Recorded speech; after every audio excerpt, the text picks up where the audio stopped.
महाभारतं महाभारतं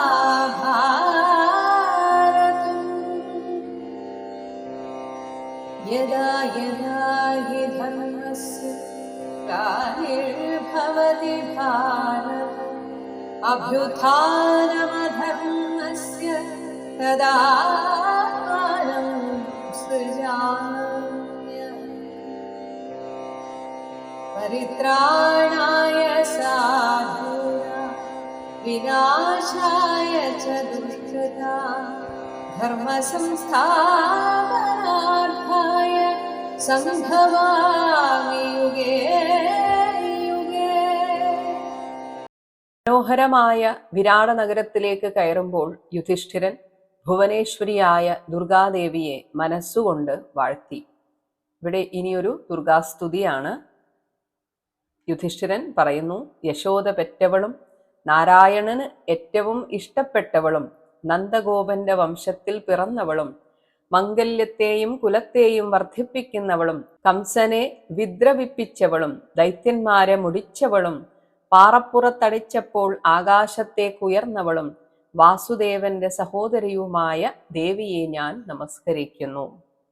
ഇങ്ങനെ ഒരുപാട് കാര്യങ്ങൾ പറഞ്ഞ് സ്തുതിച്ചിട്ട് പിന്നീട് പറയുകയാണ്, ദേവി, ഞാനോ രാജ്യഭ്രഷ്ടനാണ്, നിന്നെ ശരണം പ്രാപിച്ചവനാണ്.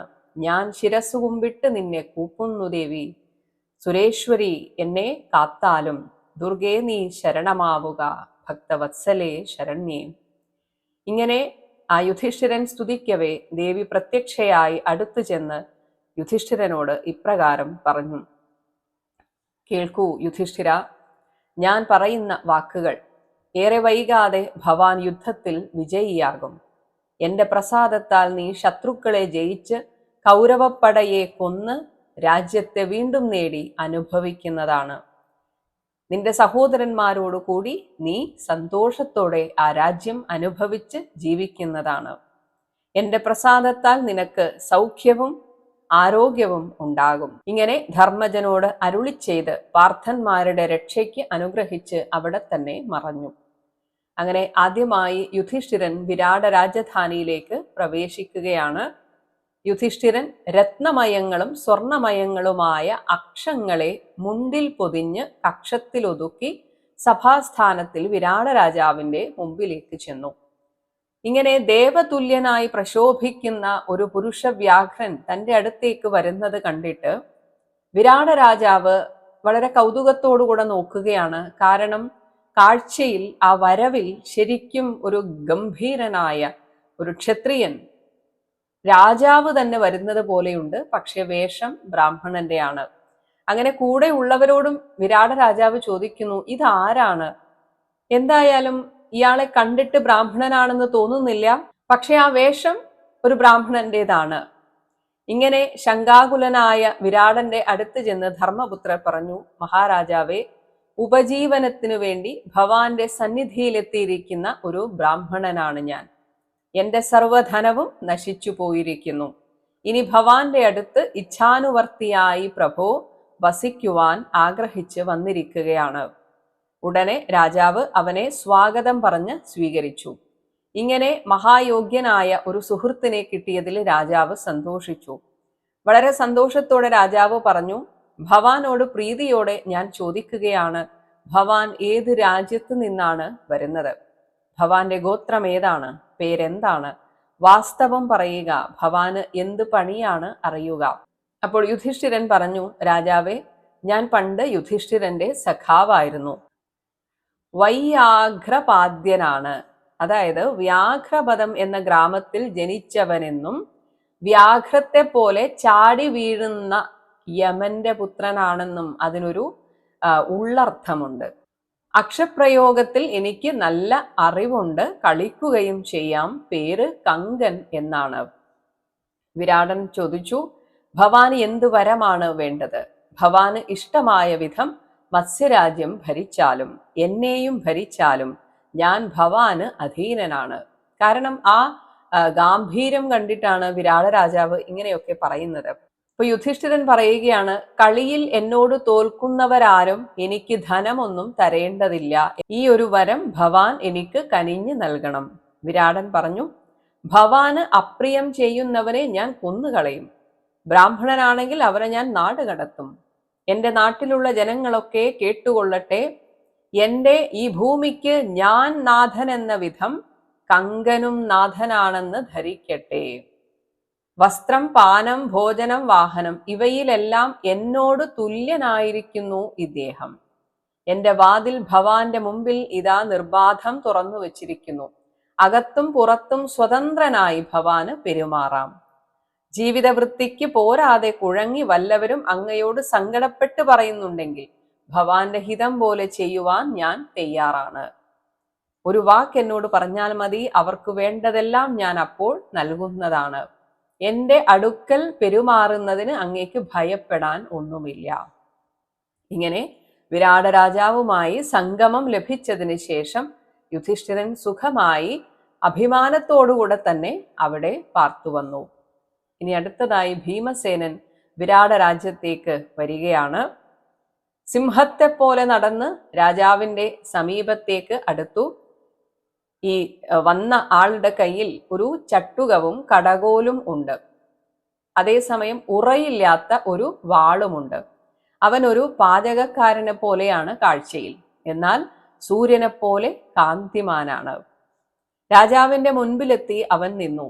രാജ തേജസ്സുള്ള അവൻ വരുന്നത് കണ്ടപ്പോൾ തന്നെ രാജാവ് സമീപസ്ഥന്മാരായ ജനങ്ങളോട് പറഞ്ഞു, സുന്ദരനും സിംഹത്തെ പോലെ ശോഭിക്കുന്നവനുമായ ഇവൻ ആരായിരിക്കും? എന്തായാലും ഇവൻ ഒരു അസാധാരണ പുരുഷനാണ്. ഇയാൾക്കൊരു കൂസലും കാണുന്നില്ല. ഇനി ഇവൻ ആരായാലും ഇവൻ വിചാരിക്കുന്ന കാര്യമെന്തോ അത് ഞാൻ നൽകും. ഇങ്ങനെ വിരാട രാജാവ് പറഞ്ഞുവിട്ട ഒരു ഭൃത്യൻ അവനെ രാജാവിന്റെ മുമ്പിലേക്ക് കൊണ്ടുവന്നു.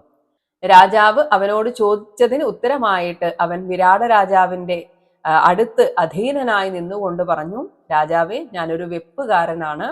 എന്റെ പേര് വല്ലവൻ എന്നാണ്. എന്നെ ഭവാൻ സ്വീകരിച്ചാലും നന്നായി കറികൾ പാകം ചെയ്യുവാൻ എനിക്കറിയാം. വിരാടൻ പറഞ്ഞു, എടോ വല്ലവ, നീ സൂതനാണോ? പക്ഷെ എനിക്ക് അങ്ങനെ തോന്നുന്നില്ല. നീ ഒരു ഇന്ദ്രനെ പോലെ തിളങ്ങുന്നു. വിക്രമവും ശ്രീയും രൂപവും തികഞ്ഞവനായി നീ രാജാവിനെ പോലെ ശോഭിക്കുന്നുവല്ലോ. ഭീമൻ പറഞ്ഞു, അങ്ങയുടെ ഭൃത്യനാകുന്ന എനിക്ക് വെറും കറിപ്രയോഗം മാത്രമല്ലേ അറിഞ്ഞുകൂടൂ. ആ പാചകയോഗങ്ങളൊക്കെ പണ്ട് യുധിഷ്ഠിര രാജാവ് അറിഞ്ഞിട്ടുള്ളതാണ്. ഇനി അതേസമയം ശക്തിക്ക് എന്നോട് കിടയായി ഒരാളുമില്ല. മൽപിടുത്തം എനിക്ക് നല്ല മാതിരി അറിയാം. ഞാൻ സിംഹങ്ങളോട് പൊരുതുന്നവനാണ്. ഭവാന് സന്തോഷത്തിന് അതും ഞാൻ ചെയ്യാം. വിരാടൻ പറഞ്ഞു, ഹേ വല്ലവ, ഞാൻ നിനക്ക് ആവശ്യമുള്ള വരം തരുന്നുണ്ട്. ശുഭം പറയുന്നവനായ നീ അടുക്കളയുടെ അധിപനായി കൊള്ളുക. പക്ഷെ ഞാൻ ഈ തരുന്ന തൊഴിൽ നിനക്ക് ചേർന്നതല്ല. കാരണം നിന്റെ ആ ഗാംഭീര്യവും ഒത്ത ആ ശരീരവും ഒക്കെ കൊണ്ട് നീ ഒരു രാജാവായിരിക്കാൻ എന്തുകൊണ്ടും യോഗ്യനാണ്. എന്തായാലും നിന്റെ അഭീഷ്ടം ഞാൻ ചെയ്തേക്കാം. നീ അടുക്കളയിലെ മേലാളനായി നിന്നുകൊള്ളുക. എല്ലാ പണിക്കാർക്കും നേതാവായി നീ ഇവിടെ ജോലിയിൽ പ്രവേശിച്ചുകൊള്ളുക. ഇങ്ങനെ വെപ്പുപുരയിൽ പ്രവേശിച്ച ഭീമൻ രാജാവിന്റെ പ്രിയപ്പെട്ട സേവകനായി തീർന്നു. അങ്ങനെ തൊഴിൽ ചെയ്ത് ജീവിക്കുന്ന ഭീമനെ മറ്റാരും തന്നെ അറിഞ്ഞതും ഇല്ല. അടുത്തതായി ദ്രൗപദി പ്രവേശമാണ്. കറുത്തുമിനുത്ത് മൃദുവായ തന്റെ തലമുടി തലയിൽ ചുറ്റി തൂത്ത് ചാച്ചു കെട്ടി പുഞ്ചിരിയോടുകൂടി അതേസമയം മുഷിഞ്ഞ ഒരു നീണ്ട വസ്ത്രം ചുറ്റിമറച്ച് സൈരന്ധ്രിയുടെ വേഷത്തിൽ ആർത്തയായിട്ട് ഈ പാഞ്ചാലി അങ്ങനെ നടക്കുകയാണ്. അവളെ കണ്ട് ധാരാളം പുരുഷന്മാരും ചുറ്റും പാഞ്ഞെത്തി. അവർ ചോദിച്ചു, നീ ആരാണ്? എന്ത് ചെയ്യാനാണ് പോകുന്നത്? അവരോട് ദ്രൗപദി പറഞ്ഞു, ഞാനൊരു സൈരന്ധ്രിയാണ്. എന്നെ വല്ലവരും വീട്ടിൽ നിർത്തുകയാണെങ്കിൽ ഞാൻ പണിയെടുത്തുകൊള്ളാം. അവളുടെ രൂപവും വേഷവും മധുരമായ വാക്കും കേട്ടവരൊക്കെ ഇവൾ ചോറിഞ്ഞു വന്ന ദാസിയല്ല എന്ന് വിചാരിച്ചു പോയി. അതേസമയം കൊട്ടാരത്തിന്റെ മട്ടുപ്പാവിൽ നിന്ന് വിരാട രാജാവിന്റെ ഭാര്യ ഇത് കാണുന്നുണ്ടായിരുന്നു. അങ്ങനെ പാഞ്ചാലിയെ കണ്ട് അനാഥയാണെന്ന് തോന്നിയിട്ട് അവളെ വിളിച്ചു വരുത്തി ചോദിച്ചു, ഭദ്രേ, നീ എന്തിനായിട്ട് ഇങ്ങോട്ട് വന്നു? അവൾ പറഞ്ഞു, എനിക്ക് പ്രവൃത്തി ചെയ്യുവാൻ ആഗ്രഹമുണ്ട്. ഞാൻ അതിനാണ് വന്നത്. എന്നെ ആരെങ്കിലും നിർത്തുകയാണെങ്കിൽ ഞാൻ അവർക്കു വേണ്ടി പണിയെടുത്ത് ജീവിച്ചുകൊള്ളാം. അപ്പോൾ രാജ്ഞി സുദേഷ്ണ പറഞ്ഞു, ഇത്ര സൗന്ദര്യമുള്ളവർ ഇത്തരത്തിൽ ദാസ്യവേലയ്ക്ക് നിൽക്കുകയില്ല. അങ്ങനെ നിൽക്കേണ്ടവളല്ല നീ എന്ന് നിന്നെ കണ്ടാൽ തോന്നുന്നു. നീ കൽപ്പന കേൾക്കേണ്ടവളല്ല, നീ കൽപ്പിക്കേണ്ടവളാണ്. എന്നാൽ ദ്രൗപദി പറഞ്ഞു, ഞാനൊരു സൈരന്ധ്രിയാണ്. എനിക്ക് തലമുടി വേണ്ട വിധം കെട്ടിവെപ്പിക്കാൻ അറിയാം, കുറിക്കൂട്ടുകൾ അരച്ചുണ്ടാക്കാൻ അറിയാം, പലതരത്തിലുള്ള പുഷ്പങ്ങൾ കൊണ്ട് പലമാതിരി മാല കെട്ടുവാൻ അറിയാം. ഞാൻ കൃഷ്ണന്റെ ഇഷ്ടപത്നിയായ സത്യഭാമയെ ആരാധിച്ചിട്ടുണ്ട്. സുന്ദരിയും കൗന്ദേയ പത്നിയുമായ പാഞ്ചാലിയെയും ഞാൻ സേവിച്ചിട്ടുണ്ട്. ഞാൻ പലയിടത്തും സഞ്ചരിച്ച് നല്ല ഊണ് കിട്ടുവാൻ തരമുള്ളയിടത്തൊക്കെ കൂടും. ധാരാളം വസ്ത്രങ്ങൾ എനിക്ക് കിട്ടും. ഇതിൽ പരം സന്തോഷം എന്തുണ്ട്? എന്റെ പേർ മാലിനി എന്നാണ്. പേരിട്ടത് ദ്രൗപദി തന്നെയാണ്. അങ്ങനെയുള്ള ഞാൻ ദേവി സുദേഷ്ണെ ഭവതിയുടെ ഗൃഹത്തിൽ വന്നെത്തി. സുദേഷ്ണ പറഞ്ഞു, ഹേ സൈരന്ധ്രി, നിന്നെ ഞാൻ തലയിൽ വെക്കും. യാതൊരു സംശയവും അക്കാര്യത്തിലില്ല. പക്ഷേ നിന്നെ രാജാവ് കാണാതെ നോക്കണം. സ്വന്തം ഭർത്താവിനെ കുറിച്ച് നല്ല അഭിപ്രായമാണ് സുദേഷ്ണയ്ക്ക്. നന്നായിട്ട് അറിയാം രാജാവിന്റെ സ്വഭാവം. അതുകൊണ്ട് പറയുകയാണ്, നീ എന്നിൽ തന്നെ മനസ്സു വെച്ച് ഇവിടെ കഴിയണം. രാജഗൃഹത്തിലെ സ്ത്രീകളും എൻ്റെ ഗൃഹത്തിലുള്ള സ്ത്രീകൾ പോലും നിന്നെ സശ്രദ്ധം നോക്കുന്നു. പിന്നെ ഏതൊരാണിനെയാണ് നീ മയക്കാതിരിക്കുക? അതായത് ഞങ്ങൾ പെണ്ണുങ്ങൾ പോലും നിന്നെ കണ്ട് ആസ്വദിക്കുന്നു. പിന്നെ ഒരു കാര്യം, വിരാട രാജാവ് നിന്റെ സുന്ദരമായ രൂപം കണ്ടാൽ എന്നെ വിട്ട് മനസ്സുകൊണ്ട് നിന്നിൽ അണയാതിരിക്കില്ല. അതുകൊണ്ട് തന്നെ ചിലപ്പോൾ രാജാവ് നിന്നെ കണ്ടാൽ എന്നെ ഉപേക്ഷിച്ച് നിന്നെ വിവാഹം കഴിച്ചെന്ന് വരാം. അതുകൊണ്ട് തന്നെ ഞാനിപ്പോൾ നിന്നെ സ്വീകരിക്കുന്നത് ഒരു മനുഷ്യൻ ആത്മഹത്യക്ക് മരത്തിന്മേൽ കയറുന്നത് പോലെയാണ്. രാജഗൃഹത്തിൽ ഞാൻ നിന്നെ പാർപ്പിച്ചാൽ അത് എൻ്റെ നാശത്തിനായിരിക്കുമെന്ന് എനിക്ക് നന്നായിട്ടറിയാം. പക്ഷേ എന്തോ നിന്നെ വിട്ടുകളയാനും തോന്നുന്നില്ല. അപ്പോൾ ദ്രൗപദി പറഞ്ഞു, രാജ്ഞി, അങ്ങ് ഭയപ്പെടേണ്ട. വിരാടന് എന്നെ കിട്ടുകയില്ല. വേറെ ഒരു മർത്യനും കിട്ടുകയില്ല. കാരണം യുവാക്കന്മാരായ 5 ഗന്ധർവന്മാരാണ് എൻ്റെ ഭർത്താക്കന്മാർ. അവർ നിത്യവും എന്നെ സംരക്ഷിക്കും. എച്ചിൽ തരാതെ, കാൽ കഴുകിക്കാതെ, അതായത് മറ്റുള്ളവരുടെ കാൽ കഴുകിക്കുക തുടങ്ങിയ വേലകളൊന്നും എന്നെ കൊണ്ട് ചെയ്യിക്കുന്നില്ല എങ്കിൽ അവരൊന്നും നിങ്ങളെ ഉപദ്രവിക്കില്ല. അങ്ങനെയുള്ളവരോട് എൻ്റെ ഭർത്താക്കന്മാരായ ഗന്ധർവന്മാർക്ക് പ്രീതി ഉണ്ടാകും. അതേസമയം മറ്റു പെണ്ണുങ്ങളെ പോലെ ഏതെങ്കിലും ഒരു പുരുഷൻ കാമിച്ച് എന്നെ പ്രാപിക്കുവാൻ ശ്രമിച്ചാൽ അന്ന് രാത്രി തന്നെ എൻ്റെ ഭർത്താക്കന്മാർ അവന്റെ കഥ കഴിക്കുന്നതാണ്. അതുകൊണ്ട് രാജ്ഞി, എന്നെ ഭ്രമിപ്പിക്കുവാൻ ഒരുത്തനും കഴിയുകയില്ല. വാശിക്കാരായ എൻ്റെ ഭർത്താക്കന്മാർ മഹാബലന്മാരാണ്. അവർ ഒളിച്ചു നിന്ന് എന്നെ കാക്കുന്നവരാണ്. ഇത് കേട്ടപ്പോൾ സുദേഷ്ണക്ക് സമാധാനമായി. ശരി, എങ്കിൽ നിന്നെ ഞാൻ നിന്റെ ഇച്ഛ പോലെ ഇവിടെ പാർപ്പിക്കാം. കാലും എച്ചിലും നീ ഒരിക്കലും തൊട്ടുപോകരുത്. പിന്നീട് സഹദേവൻ ഗോപവേഷമെടുത്ത് അവർക്ക് ചേരുന്ന ഭാഷയും സംസാരിച്ച് വിരാടന്റെ അടുത്തെത്തി. സഹദേവനോടും ചോദിച്ചു, അങ്ങ് ആരുടെ പുത്രനാണ്? ആരാണ്? ഇവിടെ നിന്ന് വരുന്നു? എന്തിനാണ് വരുന്നത്? എന്നൊക്കെ ചോദിച്ചപ്പോൾ പറഞ്ഞു, ഞാൻ വൈശ്യജാതിയിൽപ്പെട്ടവനാണ്. ഞാൻ കുരുമന്നവന്മാരുടെ പശുക്കളെ സംരക്ഷിക്കുന്നവനായിരുന്നു. എനിക്ക് ഭവാന്റെ അടുത്ത് വാഴുവാൻ ആഗ്രഹമുണ്ട്. പാണ്ഡവരെവിടെ പോയോ എന്തോ, ഞാൻ അറിയുന്നില്ല. പ്രവൃത്തി കൂടാതെ ജീവിക്കുവാൻ വിഷമമാണ്. ഭവാൻ ഒഴികെ ഇനി മറ്റൊരാളെയും ഞാൻ ഈശ്വരനായി സ്വീകരിക്കുവാൻ ആഗ്രഹിക്കുന്നില്ല. അങ്ങനെ വിരാടൻ സഹദേവനെയും അവിടെ ഗോപരിപാലനത്തിനായിട്ട് അവിടെ നിയമിക്കുകയാണ്. അതേസമയം ശമ്പളം കൊടുക്കുന്നുണ്ട്. സഹദേവന് എത്ര ശമ്പളം വേണം എന്നൊക്കെ ചോദിക്കുന്നുണ്ട്. പിന്നീട് അർജുനനാണ് വിരാട രാജ്യത്തേക്ക് പ്രവേശിച്ചത്. കാമിനികളുടെ ഭൂഷണങ്ങൾ അണിഞ്ഞ അഴകാർന്ന ഒരു പുരുഷൻ തന്നെ എന്ന് തോന്നിപ്പിക്കുന്ന രീതിയിലാണ് അർജുനൻ അങ്ങോട്ടേക്ക് കടന്നു വന്നത്. അതേസമയം ഈ വിരാട രാജാവിന് ആകെ ഒരു ആശയക്കുഴപ്പമായി. ഇത് പുരുഷനാണോ സ്ത്രീയാണോ? അടുത്തു വന്ന ധീരനായ അർജുനനോട് രാജാവ് ചോദിക്കുകയാണ്, ഈ കുണ്ടലങ്ങളെയും പൊന്നണിഞ്ഞ ശംഖുവളകളെയും നീണ്ട മുടിയെയും ഉപേക്ഷിച്ച് മാല ചാർത്തി ചട്ടയിട്ട് അമ്പും വില്ലുമെടുത്ത് വാഹനത്തിൽ കയറി എന്നെപ്പോലെയോ എന്റെ പുത്രന്മാരെ പോലെയോ പുറപ്പെടേണ്ടവനാണല്ലോ ഭവാൻ. ഞാൻ വൃദ്ധനായിരിക്കുന്നു, ഭരണകാര്യത്തിൽ നിന്ന് വിട്ടുപോകുവാൻ ആഗ്രഹിക്കുകയാണ്. എന്റെ രാജ്യം ഭവാൻ നോക്കി രക്ഷിച്ചുകൊള്ളുക. ഇത്തരത്തിലുള്ള ഒരു മഹാലക്ഷണം തികഞ്ഞ പുരുഷൻ ഒരിക്കലും ഷണ്ഡനായിരിക്കുകയില്ല എന്നാണ് എന്റെ അഭിപ്രായം. അപ്പോൾ അർജുനൻ പറഞ്ഞു, രാജാവേ, ആടുവാനും പാടുവാനും കൊട്ടാനുമൊക്കെ എനിക്കറിയാം. നൃത്യഗീതാദികളിൽ ഞാൻ കുശലനാണ്. ഭവാൻ എന്നെ ഭവാന്റെ പുത്രിയായ ഉത്തരയുടെ അടുത്തേക്ക് അയച്ചാലും ആ ദേവിയുടെ നർത്തകനായി ഞാൻ അന്തഃപുരത്തിൽ വസിച്ചുകൊള്ളാം. എന്ത് കാരണം കൊണ്ടാണ് എനിക്ക് ഈ രൂപമുണ്ടായതെന്ന് ഇവിടെ പറയുന്നത് എനിക്ക് വല്ലാത്ത ദുഃഖമുണ്ടാക്കും. എനിക്ക് അച്ഛനും അമ്മയുമില്ല. എൻ്റെ പേർ ബൃഹന്നള എന്നാണ്.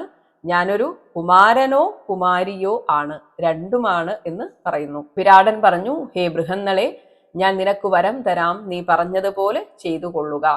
എന്നാൽ പെൺകുട്ടികളെ നൃത്തം പഠിപ്പിക്കുന്ന തൊഴിൽ നിനക്ക് പറ്റിയതല്ലെന്ന് എനിക്ക് തോന്നുന്നു. എന്തായാലും എൻ്റെ മകളെ നൃത്തഗീതാദികൾ പഠിപ്പിച്ച് ഇവിടെ വാണുകൊള്ളുക. ഇങ്ങനെ ബൃഹന്നളയെ കുമാരികളുടെ വസതിയിലേക്ക് അയക്കുന്നതിന് മുൻപേ മന്ത്രിമാരുമായി കൂടിയാലോചന നടത്തി സ്ത്രീകളെ കൊണ്ട് പരിശോധിപ്പിച്ചു. അങ്ങനെ ബൃഹന്നള നപുംസകം തന്നെ എന്ന് അവരിൽ നിന്ന് അറിഞ്ഞു. അങ്ങനെ ഒരു സർട്ടിഫിക്കറ്റ് കിട്ടിയതിന് ശേഷമാണ് ബൃഹന്നളയെ സ്ത്രീകളുടെ അന്തഃപുരത്തിലേക്ക് പറഞ്ഞയച്ചിട്ടുള്ളൂ. അപ്പോൾ അതാണ് കഴിഞ്ഞ ഭാഗത്ത് പറഞ്ഞത്, ഉർവശിയുടെ ശാപം ഉപകാരമായി മാറിയ സമയമായിരുന്നു അത്. അങ്ങനെ എല്ലാവർക്കും പ്രിയനായിട്ട് ആ ബൃഹന്നളയുടെ രൂപത്തിൽ അർജുനൻ ആ വിരാട രാജ്യത്ത് സുഖമായി ജീവിച്ചു. പിന്നീട് നകുലൻ ഒരു കുതിരക്കാരനായിട്ട് അവിടെ പ്രവേശിച്ചു. കുതിരകൾ നിൽക്കുന്ന സ്ഥലത്ത് പോയി നോക്കുന്നതായി വിരാട രാജാവ് കണ്ടപ്പോൾ ഭൃത്യന്മാരോട് ചോദിച്ചു, ദേവതുല്യനായ ആ യുവാവ് ആരായിരിക്കും? ഇവൻ കുതിരകളെ നോക്കുന്നതിൽ സമർത്ഥനാണെന്ന് തോന്നുന്നു. എന്തായാലും അവനെ എൻ്റെ അടുത്തേക്ക് കൊണ്ടുവരിക. ഇങ്ങനെ അങ്ങ് എവിടെയാണ് എന്നൊക്കെ ചോദിച്ചപ്പോൾ പറഞ്ഞു, പഞ്ചപാണ്ഡവന്മാരിൽ ശ്രേഷ്ഠനും ജ്യേഷ്ഠനുമായ യുധിഷ്ഠിരന്റെ അശ്വരക്ഷകനായിരുന്നു പണ്ട് ഞാൻ. എന്നെയാണ് അദ്ദേഹം ആ ജോലിയിൽ നിയമിച്ചത്. അശ്വങ്ങളുടെ പ്രകൃതിയൊക്കെ ഞാൻ മനസ്സിലാക്കിയിട്ടുണ്ട്, അവയെ മെരുക്കുവാനും അറിയാം. യുധിഷ്ഠിര രാജാവ് എന്നെ ഗ്രന്ഥികൻ എന്നാണ് വിളിക്കുക. ആ പേര് തന്നെ മറ്റു ജനങ്ങളും വിളിക്കുന്നു. അങ്ങനെ വിരാടൻ പറഞ്ഞു, എൻ്റെ സകല കുതിരകളും വാഹനങ്ങളും സർവവും നിനക്ക് അധീനമാണ്. എൻ്റെ കീഴിലുള്ള സാരഥികളും അശ്വപാലകന്മാരുമൊക്കെ ഇനിമേൽ ഭവാനെ ആശ്രയിച്ച് നിൽക്കും. എന്ത് ശമ്പളം തരണം എന്നുകൂടി പറയുക. ഇവിടെ വിരാട രാജാവ് പറയുകയാണ്, ഒരു രാജാവിന് തുല്യമായ യോഗ്യത ഭവാനെ കാണുമ്പോൾ തോന്നുന്നുണ്ട്. യുധിഷ്ഠിര രാജാവിനെ കാണുന്നത് പോലെയുള്ള സന്തോഷം എനിക്ക് അങ്ങയെ കാണുമ്പോൾ തോന്നുന്നു. പക്ഷേ കഷ്ടമായി പോയല്ലോ, സ്വന്തം ഭൃത്യന്മാരെയൊക്കെ വിട്ട് വനത്തിൽ വസിച്ച് എങ്ങനെയാ രാജാവ് സുഖം വെടിഞ്ഞ് കഴിഞ്ഞുകൂടുന്നു എന്ന് യുധിഷ്ഠിരന്റെ ആ അവസ്ഥയെ ആലോചിച്ച് വിരാട രാജാവ് സങ്കടപ്പെടുകയാണ്. ഇങ്ങനെ 5 പേരും ആ വിരാട രാജ്യത്ത് സുഖമായി ജീവിച്ചു വരികയാണ്. ഇവിടെ പരസ്പരം 5 പേരും സഹായിക്കുന്നുണ്ട്. അവർ ആരും അറിയാത്ത രീതിയിൽ പരസ്പരം കാണുകയും കാര്യങ്ങൾ പങ്കുവെക്കുകയും ഒപ്പം ധനമൊക്കെ അങ്ങോട്ടും ഇങ്ങോട്ടും കൊടുക്കുകയും ചെയ്യുന്നുണ്ട്. വിരാട രാജാവിന് ചൂതുകളിയുടെ എല്ലാ മർമ്മപ്രയോഗങ്ങളും പറഞ്ഞുകൊടുത്ത് ജയിപ്പിച്ച് യുധിഷ്ഠിരൻ ധാരാളം ധനം നേടി. എന്നിട്ട് ഒരു വിഹിതം തൻ്റെ അനുജന്മാർക്ക് ആരും അറിയാതെ യുധിഷ്ഠിരൻ കൊടുക്കുകയും ചെയ്തിരുന്നു. ഭീമനാകട്ടെ പല വിധത്തിലുള്ള ഭക്ഷ്യങ്ങൾ, മാംസങ്ങൾ ഇതൊക്കെ ഭീമന് പ്രത്യേകമായിട്ട് വിരാട രാജാവ് കൊടുക്കുമ്പോൾ അത് യുധിഷ്ഠിരനൊക്കെ തിരിച്ച് ഇങ്ങോട്ടും കൊടുക്കും. ഇനി അർജുനനാകട്ടെ അന്തഃപുരത്തിൽ നിന്ന് യഥേഷ്ടം പഴയ വസ്ത്രങ്ങൾ സമ്പാദിച്ച് അത് എല്ലാവർക്കും വിൽക്കുന്ന രീതിയിൽ പാണ്ഡവന്മാർക്കൊക്കെ വീതിച്ചു നൽകും. ഇനി ഗോപവേഷത്തിലുള്ള സഹദേവൻ പാലും നെയ്യും തൈരുമെല്ലാം പാണ്ഡവന്മാർക്ക് നൽകി. നകുലൻ അശ്വരക്ഷയിൽ ധനം നേടി മന്നനെ പ്രീതനാക്കി. ആ ധനവും പാണ്ഡവന്മാർക്ക് മറ്റുള്ളവർക്ക് ഇങ്ങനെ വീതിച്ചു കൊടുത്തു. പക്ഷേ പാഞ്ചാലിക്ക് മാത്രം ഇവരെ ആരെയും കാണാൻ ഒരു ഒരു ഇടയും ഉണ്ടായിരുന്നില്ല. കാരണം പാഞ്ചാലിയോട് അങ്ങനെയാണ് പറഞ്ഞിരുന്നത്, ആരുടെയും കണ്ണിൽപ്പെടാതെ ഇവിടെ ശ്രദ്ധിച്ച് ജീവിക്കണം എന്ന് പറഞ്ഞിരുന്നു. ഇങ്ങനെ അജ്ഞാതവാസത്തിന്റെ 4-ാമത്തെ മാസത്തിൽ ജനങ്ങളൊക്കെ ആഹ്ലാദത്തോടെ കൊണ്ടാടുന്ന ഒരു ബ്രാഹ്മണോത്സവം വന്നു ചേർന്നു. അതിന് പല ദിക്കിൽ നിന്ന് മല്ലന്മാർ, കയ്യാങ്കളിക്കാർ എന്നിവർ വന്നു ചേർന്നു. ഇങ്ങനെ അവിടെ വന്ന് മത്സരിക്കുന്ന ഒരു മല്ലനോട് തിരിച്ച് മത്സരിക്കാൻ വേണ്ടിയിട്ട് എല്ലാവരും ഭീമനെ പ്രോത്സാഹിപ്പിച്ചു.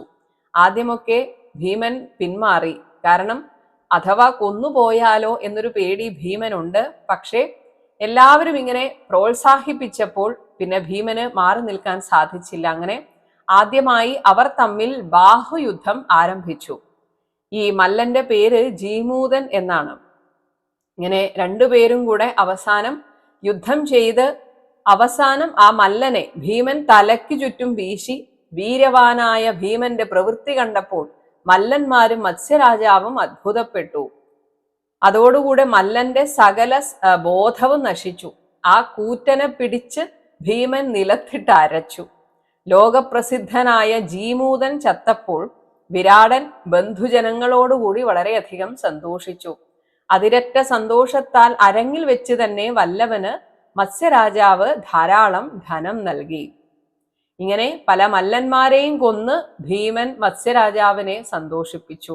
അതേസമയം തന്റെ ഭർത്താക്കന്മാരൊക്കെ സേവകന്മാരെ പോലെ പല രീതിയിലുള്ള കഷ്ടപ്പാടുകൾ അനുഭവിക്കുന്നത് ദൂരെ നിന്ന് കണ്ടും അറിഞ്ഞും പാഞ്ചാലി വളരെയധികം ദുഃഖിച്ചിരുന്നു. എന്തായാലും ആ പുരുഷവീരന്മാർ ഗൂഢമായി വിരാടന്റെ രാജധാനിയിൽ ഭൃത്യകർമ്മങ്ങൾ ആചരിച്ചുകൊണ്ട് അങ്ങനെ പാർത്തു വന്നു. മഹാഭാരതം